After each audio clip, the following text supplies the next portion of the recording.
উচিত কথা রেকর্ড করছি আজ 27 ডিসেম্বর শুক্রবার। আপনারা দেখবেন 30 ডিসেম্বর সোমবার বাংলাদেশ সময় রাত 9টায়। নিউ ইয়র্কে শীতের চোটে দাঁত এবং শরীরের হাড্ডিগুড্ডিতে বাজনা বাজতেছে। ক্রিসমাস পার হয়ে গেল, মানুষের উঠানে জানালায় উৎসবের সাজ রয়ে গেছে, একটু শুধু জীর্ণ আর ক্লান্ত। মেলবোর্নে লুনারুশদির উল্টা দুনিয়ায় এখন গ্রীষ্মকাল দপদপ করে, কিন্তু সেখানেও ভর দুপুরে ঘুঘুর ডাকে অথবা গাছের গায়ে লাগানো লাল রাংতার উপরে রোদের ঝলকে একটা মেলা ভাঙা হাহাকার ঘুরতে থাকে। দিনগুলো ফুরাচ্ছে, আবার আরম্ভ হবে নতুন চক্র, নতুন ঘূর্ণন। তবুও যে কোনো শেষের কাছে এসে একটু তো থমকাতেই হয়। 80-র দশকে বড় হওয়া আমরা মধ্যবিত্ত বাংলাদেশিরা দুনিয়ার যেখানেই থাকি না কেন, ডিসেম্বর মাসটা আমাদের মনে পড়ে নেফতালিনের গন্ধে মোড়ানো নস্টালজিয়ার মতো। এই সময় সিন্দুক, ট্রাঙ্ক, কাঠ কিংবা স্টিলের আলমারির পেট থেকে বের হতো গত বছরে ভাঁজ করে তুলে রাখা উলের সোয়েটার, কান ঢাকা টুপি, শাল আর হাত মোজা। শীতের আগে কার্তিক অগ্রহায়ণ থেকে মা খালারা নিউ মার্কেটে ঘোরাঘুরি শুরু করতেন।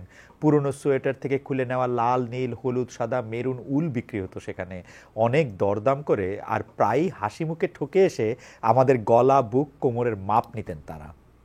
দুটি মাত্র কাটায় বোনা নতুন সোয়েটার উপহার পেতাম আমরা।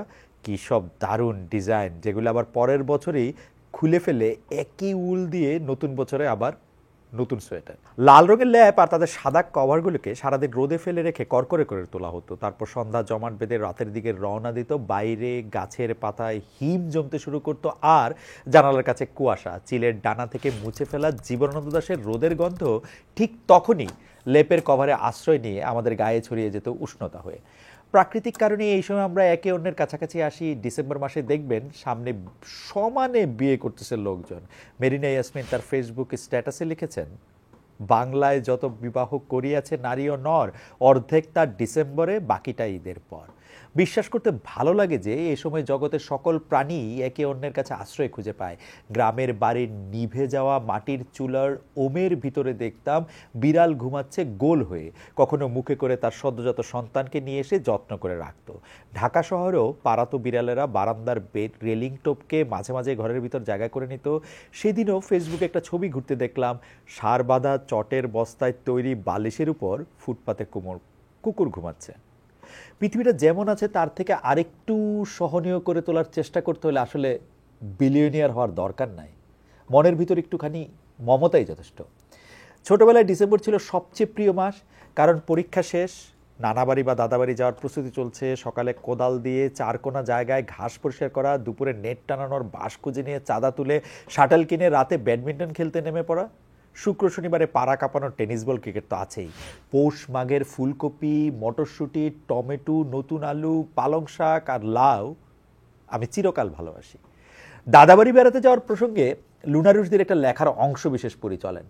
লম্বা পথ পার হয়ে যখন গ্রামের বাড়ির উঠোনে পৌঁছতাম, তখন সন্ধ্যা নামতেছে। মাটির চুলায় কয়লা আর লাকড়ির ধোয়া রান্না হইতেছে, পিঠা বানাইতেছে বুবু। আম্মা এর মধ্যে কাপড় বদলায় বুবু আর চাচি আম্মার সাথে রান্না করতে বসতো মাটির চুলায়। আমি ওদের সাথে বসে চুলার ভিতরে লাল লাল আগুন দেখতাম। বুবুর মুখের কুচকানো চামড়ায় আগুনের লাল আভা পিছলায় পিছলায় যাইতো, আর বুবু তার দুই বৌমারে কি কি সব বলতে বলতে তিনজনই হাসতে থাকতো। চুলার ধোঁয়ায় চোখ জ্বলতো, চোখে পানি আসতো, তাও আমি সরতে চাইতাম না। রাত আরও গভীর হইতো আস্তে আস্তে। পোলাও, নারিকেল পিঠা আর পাটকাঠির ধোঁয়ার গন্ধ মিশত কুয়াশার সাথে। বাতাসে চুলার আগুন কাঁপত, আর সাথে সাথে আম্মা, বুবু, চাচি আম্মার মুখের উপর আলোর আভা কাঁপত। আমাদের ছায়াগুলি আমাদের চেয়ে অনেক লম্বা হয়ে এমনভাবে দুলতে থাকতো যেন আমরা সাধারণ দুনিয়ার থেকে আলাদা কোনো দুনিয়ার মানুষ। কোটেশন শেষ। মনে পড়ে আবু জাফর ওবায়দুল্লাহর কবিতার কয়েক লাইন। আমি উচ্চারিত সত্যের মতো স্বপ্নের কথা বলছি, উনুনের আগুনে আলোকিত একটি উজ্জ্বল জানালার কথা বলছি। আমি আমার মায়ের কথা বলছি। তিনি বলতেন, প্রবহমান নদী যে সাঁতার জানে না তাকেও ভাসিয়ে রাখে। উচ্চারিত সত্যের মতো স্বপ্ন কেমন সেটা, যে সত্য 16 বছর ধরে উচ্চারিত না হতে পারার দমচাপা যন্ত্রণায় কুয়াশার মতো, দীর্ঘশ্বাসের মতো দখল নিচ্ছিল আমাদের অস্তিত্বের। এবছর জুলাই আগস্টে আমরা যেন তারই গর্জন শুনলাম। ঘূর্ণিঝড়ের মতো, ভূমিকম্পের মতন, এত আচমকা স্বৈরাচারের নিরেট প্রাসাদ ধসে পড়ল যে সব কিছু অবিশ্বাস্য মনে হচ্ছিল। তুহিন খান একজন রাজনৈতিক চিন্তক, কর্মী ও কবি। বৈষম্য বিরোধী আন্দোলনে সরাসরি অংশ নিয়েছিলেন তিনি। সে সময় তার লেখা কবিতার কয়েক লাইন পড়ি। আমি এখানেই থাকব, আমি বসে থাকবো ছেলেহারা মায়ের কান্নার পাশে, অজ্ঞাতনামাদের এপিটাফিন কবরের পাশে, গুম হয়ে যাওয়া মানুষের অনস্তিত্বের পাশে। আমি বসে থাকবো একটা সাদা কালো ছবি নিয়ে, আর যাদের কোনো ছবি নাই, থাকে না, থাকতে নেই, যারা কেবলই নাম, কিংবা অজ্ঞাতনামা, যাদের আল্লাহ ছাড়া কেউ নাই, তাদের কথা তো ভুলেই যেতে হবে।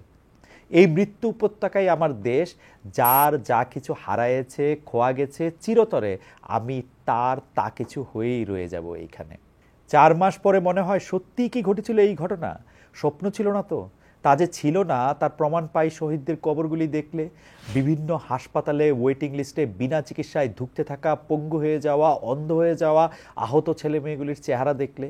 মাত্র কয়েকদিন আগে শহীদ হলো 12 বছরের আরাফাত। জুলাই স্মৃতি ফাউন্ডেশনে তার টোকেন নম্বর ছিল 103। তার বাবা একজন রিক্সা চালক। তাদের অপেক্ষা ছিল আরাফাতের চিকিৎসার দায়িত্ব নেবে সরকার। এতদিন অপেক্ষার পরেও কোনো সহায়তা মিলল না তার। আরেকটা কবর বাড়ল।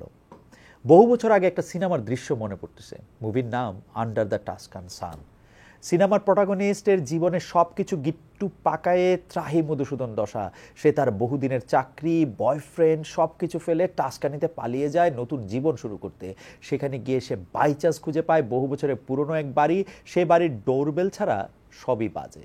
মেঝেতে পা রাখলে ক্যাচম্যাচ শব্দ হয়, সিলিং থেকে পলেস্তারা খসে পড়তেছে, দেয়ালে বাঁশ থেকে সোজা করে রাখা হয়েছে কোনো মতে। তবু সে সিদ্ধান্ত নেয় ওই বাড়িটা সে কিনবে। বাড়ির মালিক আসবাব সহই বাড়িটা তার কাছে বিক্রি করে। তো সেই বাড়িতে ঢুকে সে দেখে বাথরুমে পানি নাই, সিঁড়ি ভাঙা ভুঙ্গা, রান্নাঘর পোকামাকড়ে ঘাঁটি, ঝুলন্ত মাকড়সার জাল দেখলে স্পাইডারম্যান হইতে ইচ্ছা হয়। সারাদিন ধরে সে মহা উল্লুম ঝুল্লুম হয়ে বিভিন্ন দিক সামলানোর চেষ্টা করে, আর সব কিছু আরও বেসামাল হতে থাকে। শেষে বেডরুমে গিয়ে দেখে সেখানে মান্ধাতার আমলের এক বিশাল পালঙ্ক। তার বেড হেডে ধুলায় দূষিত এক রানীর মুখ। মেয়েটা সারাদিন ধরে সেই মুখ পরিষ্কার করে একদম ঝকঝকা করে ফেলে, আর ব্যাকগ্রাউন্ডে থাকে লন্ডভন্ড বাড়িঘর। 4 মাস ধরে অন্তর্বর্তীকালীন সরকারের হন্তদত্ত ঊর্ধ্বশ্বাস দৌড়ঝাঁপ দেখে ওই বেড হেডে চকচক করতে থাকা রানীর মুখ মনে পড়ে। একদিকে ব্যাকগ্রাউন্ডে কুরুক্ষেত্র চলতেছে, অন্যদিকে গর্তবর্তীকালীন আপার বিভিন্ন কর্মসূচি। কখনো ফোনালাপ ফাঁস, কখনো লন্ডনে অডিও সভা, কখনো সচিবালয়ে মাঝরাতে তার ফালায়া যাওয়া আমলাদের কামলা খেটে নথিদাহ প্রথার প্রচলন। আরেকদিকে বিএনপি আত্মপ্রকাশ করতেছে শার্লক হোমস রূপে। ডক্টর ইউনূস জানিয়েছেন যে খুব সম্ভবত 2025-এর শেষ বা 2026-এর প্রথম ভাগে নির্বাচন হবে। তার প্রেস সচিব ফেসবুকে একটা স্ট্যাটাস লিখেছেন, বড়জোর 2026-এর জুন পর্যন্ত তার বর্তমান চাকরি থাকবে। এর মধ্যে ব্যাপক রহস্যের সন্ধান পাইলেন তারা। উনারা নাকি ভোটাধিকারের জন্য 5 আগস্টের মতো মাঠে নামবেন। আরে ভাই, কোথায় আগরতলা, কোথায় চকিরতলা? আরও আছেন আওয়ামী লীগের প্রতি অনন্ত ক্ষমাশীল জামায়াতের আমির, যদিও শাহবাগী ট্যাগ দিতে তিনিও ছাড়েন না। এই বিষয়ে অবশ্য তোরায় বাঁধা ঘোড়ার ডিম অর্থাৎ জাতীয় নাগরিক কমিটির ছোট বন্ধুরাও কোনো অংশে কম পারদর্শী না। আপা লীগের মুক্তিযুদ্ধের চেতনার মার্কেট উনাদের হাতে এসে হয়ে গেছে জুলাই আন্দোলনের স্পিরিট। তাদের মতের বাইরে গিয়া একটা কথা বলার চেষ্টা করে দেখেন, তারা জিগাবে জুলাই আন্দোলনের সময় কই ছিলেন? বর্তমান সরকারের কথা ভাবলেই যে গানটা আমার মনে বাজে সেইটা হলো ভুল, সবই ভুল, এই জীবনের পাতায় পাতায় যা লেখা সে ভুল। এরা গত 4 মাস ধরে এরা ভুলের সাগরে খাবি খাইতেছে। নিয়োগের বেলায় তারা ছিল অস্বচ্ছ এবং জনবিচ্ছিন্ন। আল্লাহ জানে কেমনে হঠাৎ করে বাংলাদেশের সমস্ত যোগ্য মানুষ চট্টগ্রামেই জন্মানো শুরু করলো। পুলিশ ফোর্সটা একটা ফাংশনেবল জায়গায় নিয়ে আসা, জুলাই আন্দোলনে আহতদের দ্রুত চিকিৎসা ব্যবস্থা করা, শ্রমিকদের অধিকার নিশ্চিত করা, জিনিসপত্রের দাম একটা সহনীয় পর্যায় পর্যন্ত নিয়ে আসার চেষ্টা করা, এরকম হাজারটা জরুরি কাজ পাশে ফেলে তারা সময় নষ্ট করছে কাগজ কলমের সংস্কার, জাতীয় সঙ্গীত, জাতীয় স্লোগান অথবা জাতীয় শোক দিবস ধরনের আজাইরা বিতর্কে। দায়িত্বে আসার 100 দিনের মাথায় ডক্টর ইউনূসের প্রেস সচিব তাদের বিভিন্ন কাজের একটা লিস্ট দিছিলেন। তার মধ্যে একটা ছিল জিরো করাপশন। তাই না? Zero corruption. এই পয়েন্টটা আরেকবার চেক করবেন নাকি স্যারেরা? আপনাদের উপদেষ্টা ত্রাণের কম্বল বিলাইতে যায় হেলিকপ্টারে করে। হেলিকপ্টারে তেলের টাকা কই থেকে আসে? কল্লোল মুস্তফা তার ফেসবুক স্ট্যাটাসে লিখেছেন, উপদেষ্টা আসিফ উত্তরবঙ্গ সফর করবেন, ভালো কথা, কিন্তু জেলা থেকে উপজেলায় হেলিকপ্টারে করে যেতে হবে কেন? এখন কি উত্তরবঙ্গে বন্যা চলতেছে যে গাড়িতে যাওয়া যাবে না? তিনি গাড়ি বনাম হেলিকপ্টারে খরচের তুলনাও দিয়েছেন। হেলিকপ্টারে করে গেলে আধা ঘন্টায় পৌঁছানো যায়, আর খরচে 40 থেকে 150,000। গাড়িতে একই পথ যেতে লাগে 2 থেকে 3 ঘন্টা, আর খরচে 4,200 থেকে 10,000 টাকা। কল্লোল মুস্তাফা আরও বলতেছেন, সময়ই যদি বাঁচাতে হয় ঘুরে ঘুরে কম্বল দেওয়ার দরকারটা কি, পিক আপ করে পাঠাইলেই হয়, সময় এবং খরচ দুইটাই বাজে। যাই হোক, মানে যেটা বলতেছিলাম যে সমন্বয় সাহেবদের কথা কিছু বলতে গেলে তো আত্মারাম থরথরায় কাঁপে। বলতে হয় যে মানে মানে মানে এর তো ভয় হয়। আমি একটা একটা কথা মাঝখানে ছিল না যে আমি ভয় পাই, কই থেকে কোন ট্যাগ যে খাই। সময় টিভির বিষয়টাই দেখেন, শেখ হাসিনার আমলে গণমাধ্যমের গলা থেকে চিচিয়ে আওয়াজও বের হইতো না, এমনই গলা চিবি দিয়া ধৈরাছিলেন তিনি। সে সময় মিডিয়ার যে মৃতপ্রায় দশা ছিল তার সাথে কোনো আমলেরই তুলনা চলে না। এমনকি এরশাদের সময়ও তারে নিয়ে বিভিন্ন রকমের কার্টুন দেখতাম আমরা সংবাদপত্রে, তার কবিতা নিয়ে হাসাহাসি করলেও প্রাণের ভয় ছিল না। হাসিনার আমলে কোন টেফও করার উপায় ছিল?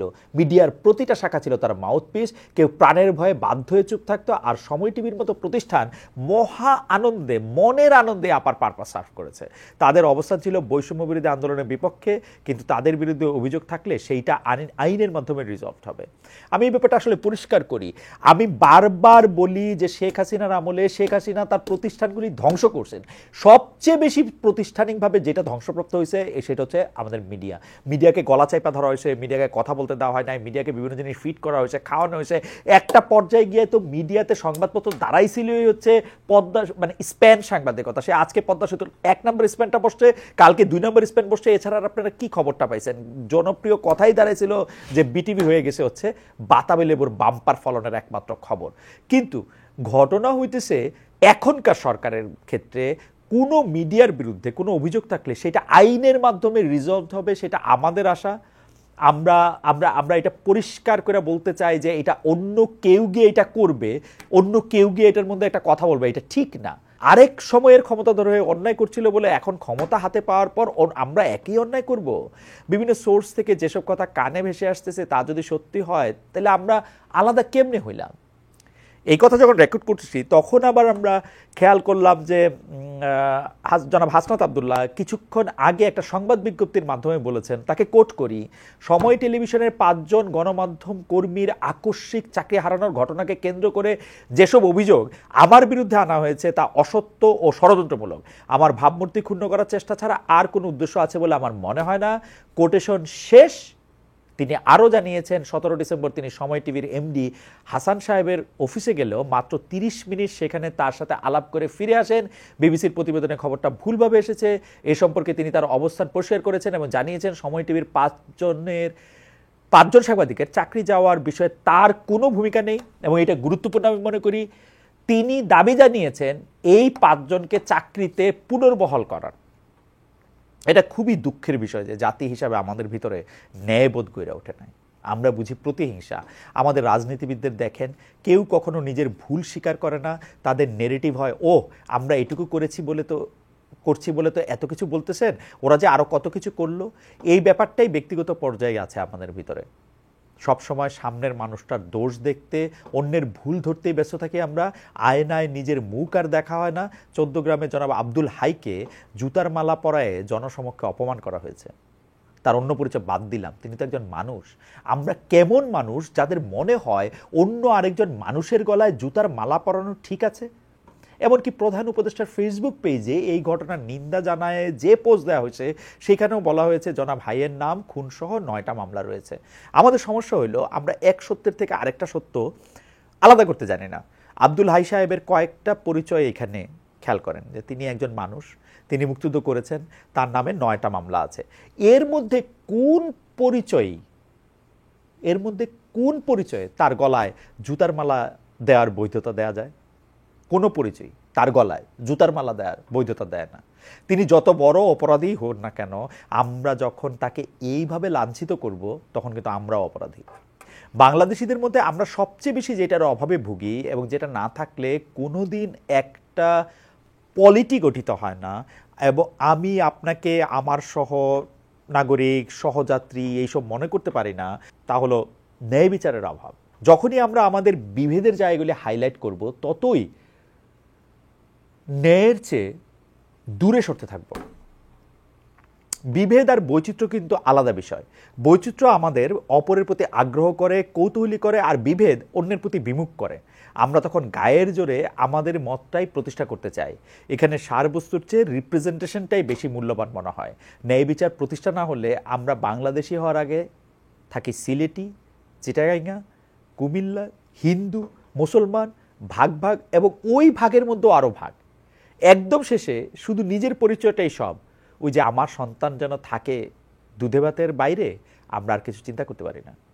অন্যের সন্তান ফিলিস্তিনে মরুক আর ঢাকায় ডান্ডি খেয়ে মরুক, অথবা গাড়ি চাপা পড়ে মরুক, আমার কিচ্ছু যায় আসে না। আমার সন্তান যেন থাকে দুধে ভাতে, বাকিটা হচ্ছে আমার লিপ সার্ভিস। আর কয়েকটা দিন পরেই শুরু হবে 2025। অন্তর্বর্তীকালীন সরকারের কাছে কি চাই আমরা? রাজনৈতিক সংস্কার, ঘুষ আদান প্রদানের সংস্কৃতির অবসান, শিক্ষা ব্যবস্থার পরিবর্তন, শাসন ব্যবস্থা ও প্রাতিষ্ঠানিক বিকেন্দ্রীকরণ। কিভাবে, কখন এবং এর কতটুকু সম্ভব? ডিজিটাল নিরাপত্তা আইন 2018 পরিবর্তে সাইবার সুরক্ষা অধ্যাদেশ 2024, ভিন্নপাত্রে কি একই পানীয় আসছে? আশা করি বিস্তারিত আগামী পর্বে বলবো। বিদায়ের আগে সাইফ অরণ্যের লেখা একটা মন ভালো করার স্ট্যাটাস পরিচালন। আজ ভোরবেলা সাইকেল বের করতে গিয়ে দেখি ডান পাশের হ্যান্ডেল বারের সাথে রাবার ব্যান্ড দিয়ে একটা চিরকুট আটকে দেয়া। ভাবলাম বাড়িওয়ালা সাইকেলের বিরুদ্ধে কোনো নোটিশ দিল নাকি। খুলে দেখি এই লেখা, ভাইজান, আমার ছোট ছেলে আপনার সাইকেলের বেল ভেঙে ফেলেছে। আমি 7A-তে থাকি, দয়া করে যোগাযোগ করুন, ... বুরহান আল মাহমুদ। আল্লাহ আপনাকে ও আপনার পরিবারকে ভালো রাখুন। সব বাবা মায়েরা যদি এমন বিনয়ী হতো তাহলে আমরা কত সুন্দর একটা জাতি হয়ে উঠতাম। কোটেশন শেষ। বুরহান আল মাহমুদ সাহেব যদি চাইতেন কোনো দায়িত্ব না নিয়ে চলে যেতে পারতেন। সাইকেলের হ্যান্ডেল কে ভেঙেছে সাইফ অরণ্য সাহেব জানতেও পারতেন না। কিন্তু আরেকজনের অধিকার খর্ব না করার, তার প্রতি ইনসাফ করার এই যে ইচ্ছা, এরকম দেখার জন্যই আরেকটা সূর্যোদয় দেখতে ইচ্ছা করে। সবাই ভালো থাকবেন, আনন্দে থাকবেন, নিরাপদ থাকবেন। আবার দেখা হবে নতুন বছরে।